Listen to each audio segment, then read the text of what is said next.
Good, good morning, everyone, and welcome to our November Ninja Skill Booster. I'm very excited to be here with you today and sharing some really great insights and tips and tools from our brand new workshop that we are just launching. It is called Thriving Teams in Tricky Times. And today I would love to just give you a flavor of this workshop, of the content, so that it can start some thinking for you, start some thought processes around how do we thrive when things get tricky. Yeah. And how do we thrive even more so when we want to be, aspiring to grow our business, to be growing our individuals and being creative and innovative. So we'll talk about that as we go through the session. Firstly, I would like to pay my respects to elders past, present, and emerging, and recognise the land on which I come to from today, the Darkinjung lands of up on the central coast of New South Wales, and acknowledge the elders that are taking care of our wonderful lands and oceans. Welcome today. Please feel free to chat with me in the chat box as we go through the session if you have thoughts, queries. As usual, we like you to take some actions away from this session. So I would really like for you to keep connected with me. Let me know how you're doing through the session. It's fast-paced. I've got lots of content for you today, but it will just start the thought processes. So let's get into it. Now, I have just got to figure out, I've just noticed that Zoom has changed a little. Zoom has changed its layout.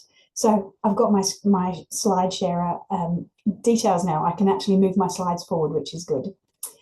So welcome. This is me. If you haven't met me before, my name is Julie. I am a ninja here at Think Productive.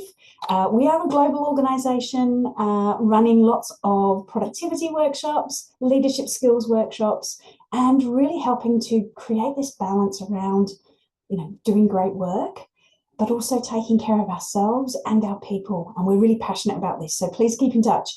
Need a screenshot of details, just grab that. Last time we were here in October about Graham, our wonderful head ninja. Graham is, oh goodness, my camera just switched off. I'm going to switch that back on again. Where is it? Oh, goodness, love these techie issues. Don't we just love this when this happens? I hope you can still hear me okay. I'm going to turn my camera back on. There we go. Let's hope it stays there. Graham, our head ninja, started in the UK about 20 years ago now. Graham wrote the original Productivity Ninja book. And the book that we talked about last time was his very latest release. It is book number 6 for Graham, and it is a really powerful, insightful book based on the concepts of kind leadership, kindful leadership, this idea of how do we bring kindness into the workplace to be empathetic and helpful and supportive of our teams and of each other, to make sure that we move through our work in a way that is compassionate and can help and support everyone that's there. The book is amazing. I would recommend a read. The 8 principles of kindness of work are detailed in the book. And if you look back at last month's Ninja Skill Booster, you will see a recording of a little bit more detail on that session. So do tap into that. But today we're going to take this to the next step. So a lot of the kindful leadership principles are built into this new workshop, this idea of how do we thrive? How do we help our teams thrive in challenging times? Yeah. And we really want to cultivate resilience and reduce burnout. It's a really important concept. This idea of not just, working till we drop, but really thinking about how do we thrive rather than just survive. We're going to go into this in a little bit more detail.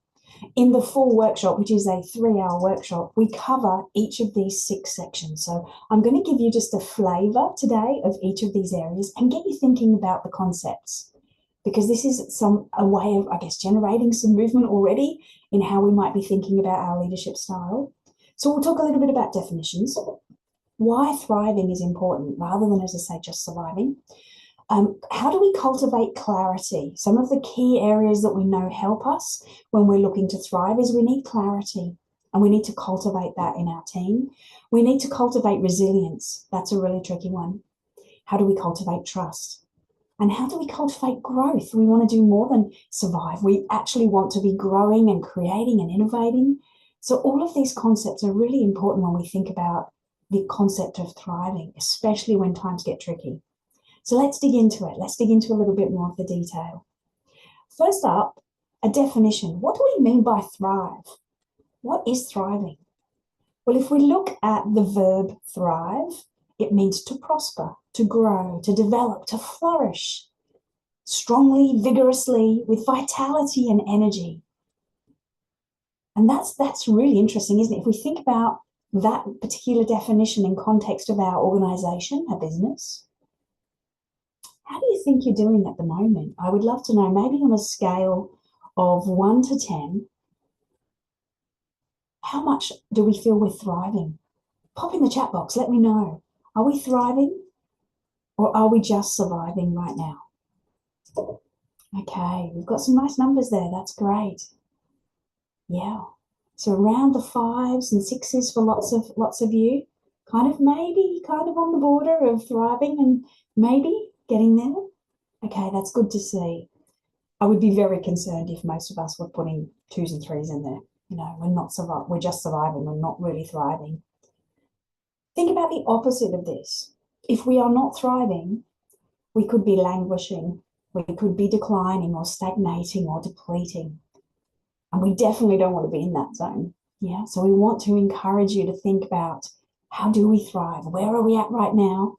And how can we thrive that little bit more? How can we encourage everyone in our organization to feel like they are doing well? And this is why thriving is so important. We know that when we thrive in an organization, that a few things happen. This is from some research by Christine Porath and the Harvard Business Review. And we know that people who experience a state of thriving are healthier, they're more resilient, and they're more able to focus on their work. So, you know, our origins are very much in the productivity space with our productivity ninja. But unless we get these things right, it's really hard to be productive. Yeah. So we need to be creating the right environment for all of us to thrive. And particularly so when we think about the different landscapes that we might be operating in our workspace and even in life. I love this graphic. I think it's such a great analogy for this. It's easy to thrive when we're on solid ground. Yeah, it's easy to feel great when we know what's happening, when everything is just flowing beautifully, when we know that the work we're doing is meaningful, we have safety, we have confidence that everything is going well. But what happens when we find ourselves on rocky ground? How easy is it to thrive then?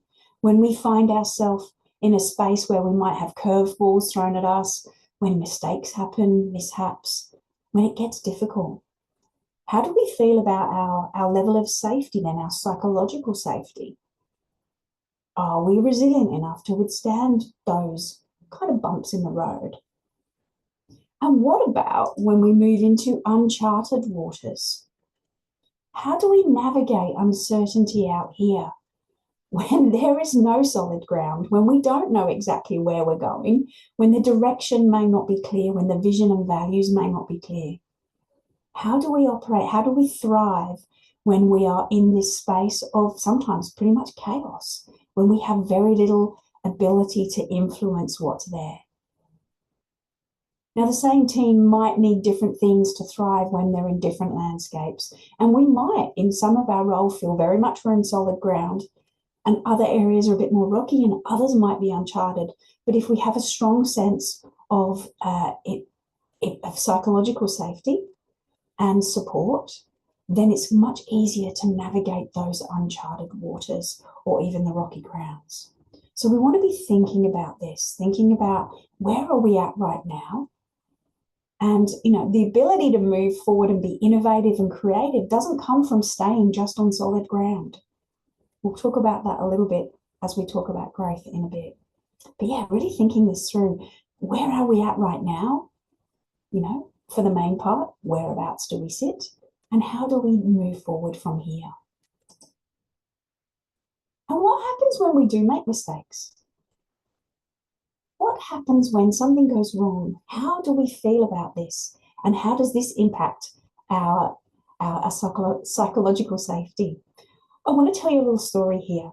There's an example from a gentleman called Rich Litvin, who runs a coaching business. And he shared a story in his newsletter recently. I'll just read you the story. A new member of my team recently screwed up an automated response to a client on one of my programs. The client asked for a refund because he was so upset. I sent that team member flowers. He was stunned. You see, he was mortified that he'd made a mistake. I knew he'd feel that way. Top performers always set a very high bar for themselves. The note I sent him read, I'm sending you these flowers as a reminder to myself how rarely you make mistakes. And as a reminder to you that if we don't make mistakes, once in a while, we're not playing big enough. I'm really glad you're on the team. And the client who asked for a refund, I sent him a video. I said, I'm really sorry we screwed up.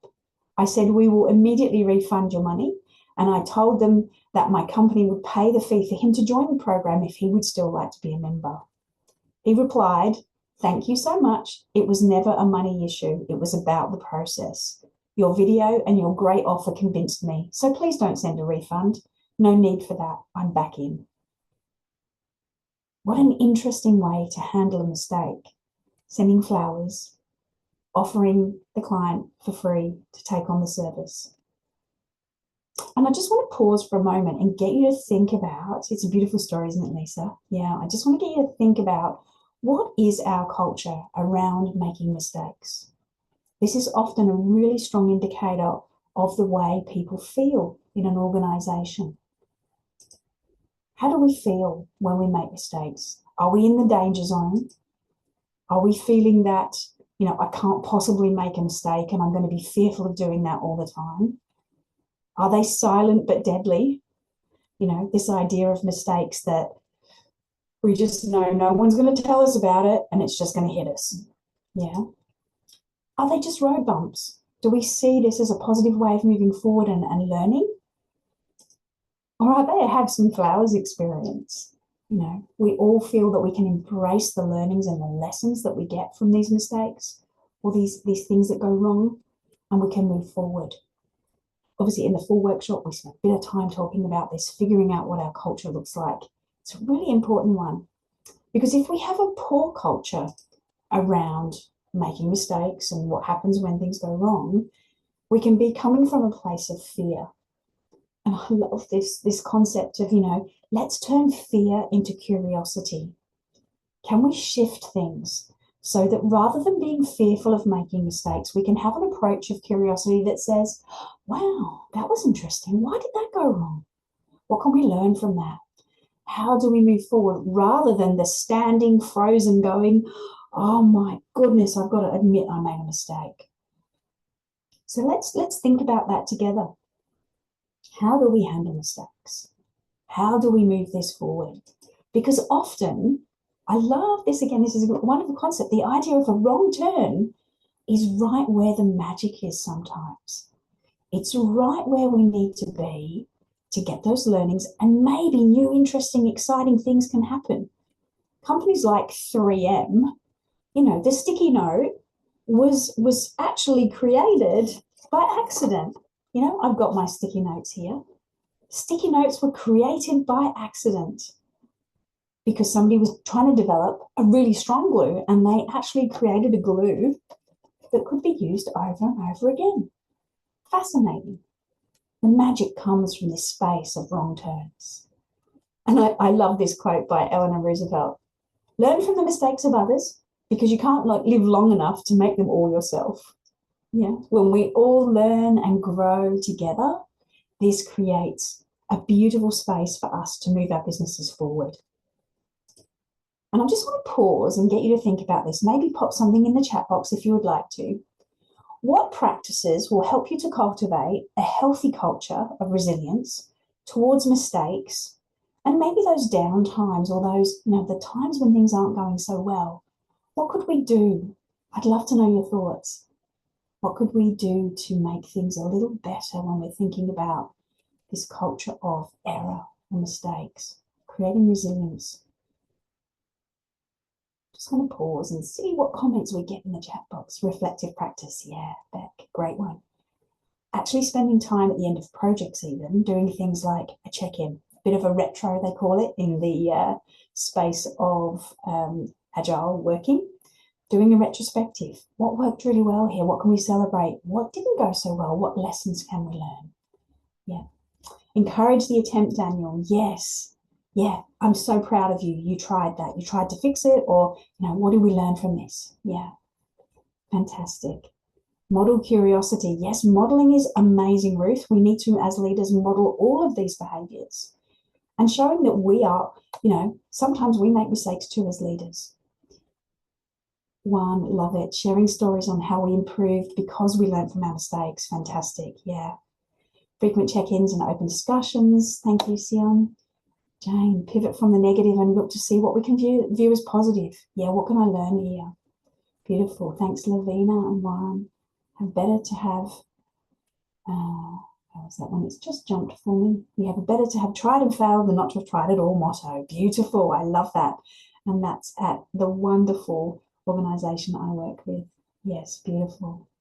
Fantastic. Thank you for sharing. Leaders show their mistakes too. Yes, absolutely.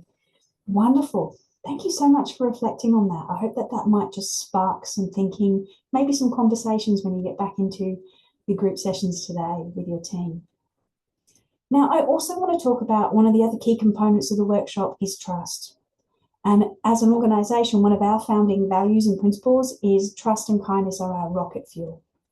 We know as an organization, and led very much from Graham is the most amazing individual. We all absolutely adore him, that his trust in us and the kindness that he shows us really fuel everything that we do. And it's really interesting to think about this. Do you have some of these kind of values, these ways of working embedded into your culture? Really be great to have a think about that. Because, there's a monetary aspect to this as well. We know from the research that's out that Stephen Covey talks about this low trust economy, or the economics of trust.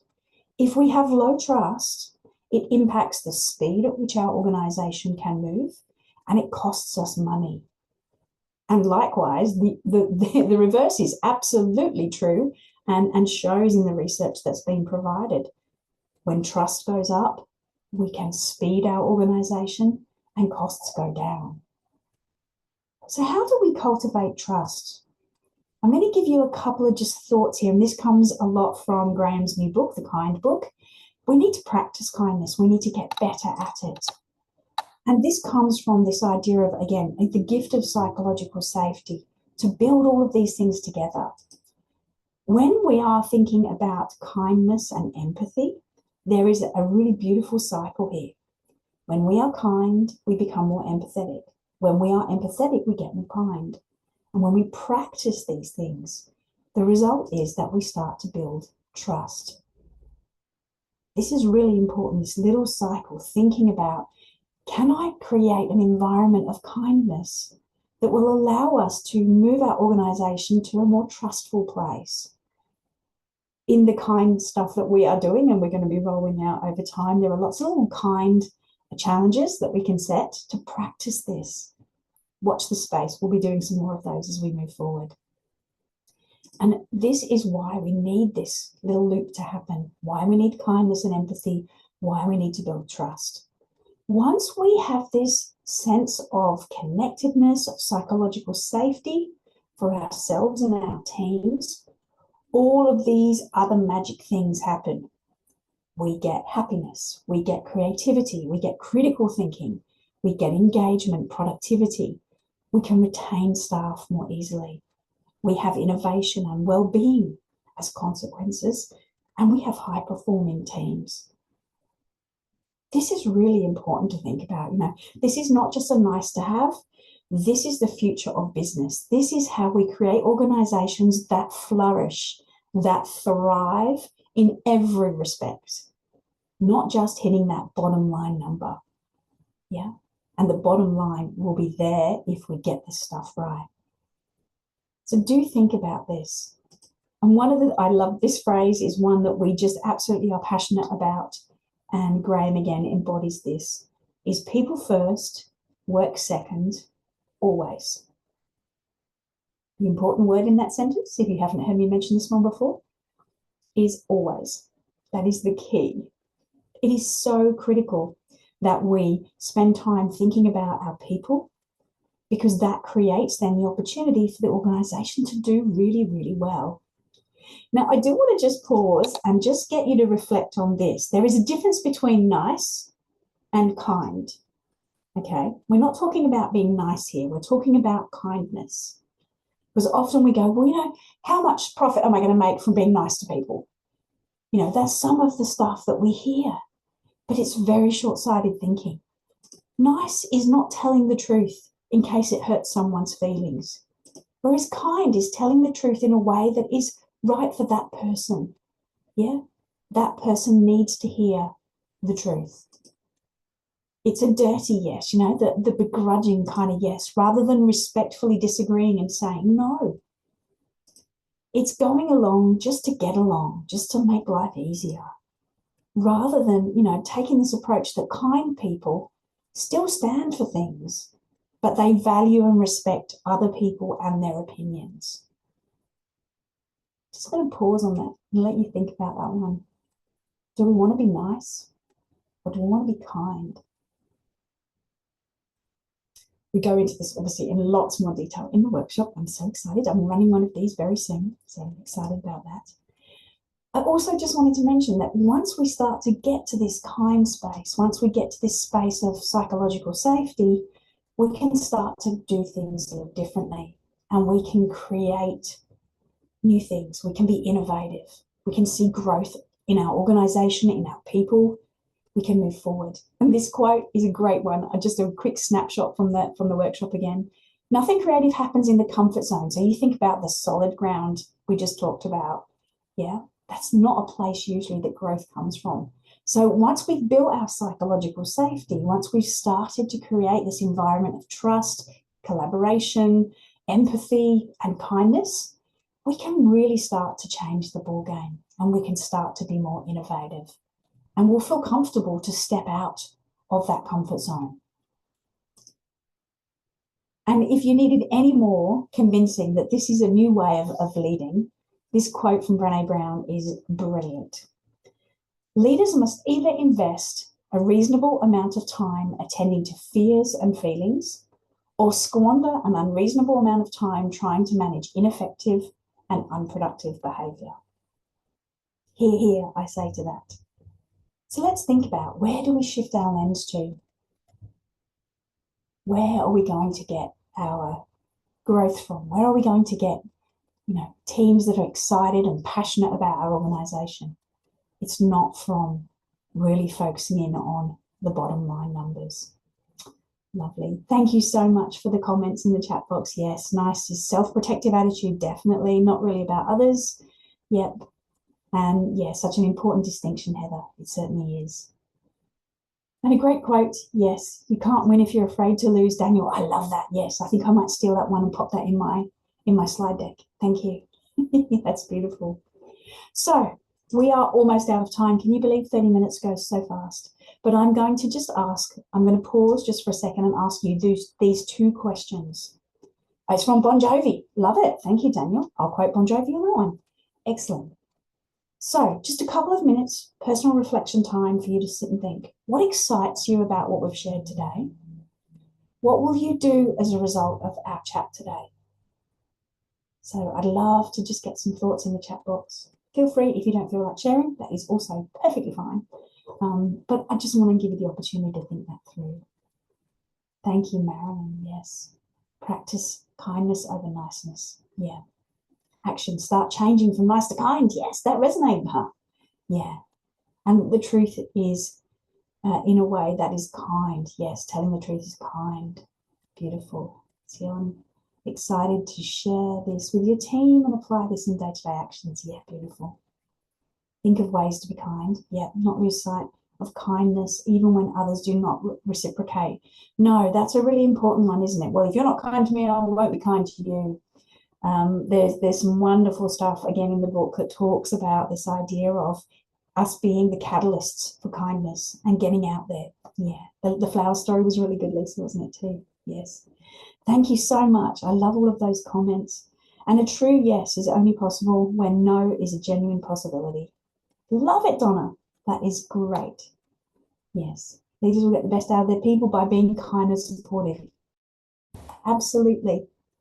Loving it, loving it. Love your insights. Fabulous. I'm going to capture all of those. That is wonderful. Thank you so much for participating, taking part in this. If you would like to know more about this workshop, obviously I've just scratched the top surface and got you thinking today.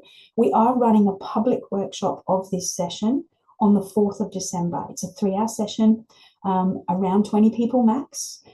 So getting quick if you would like to come and join us for that workshop, or if you would like to run this for your team. It's great to run this with your intact teams.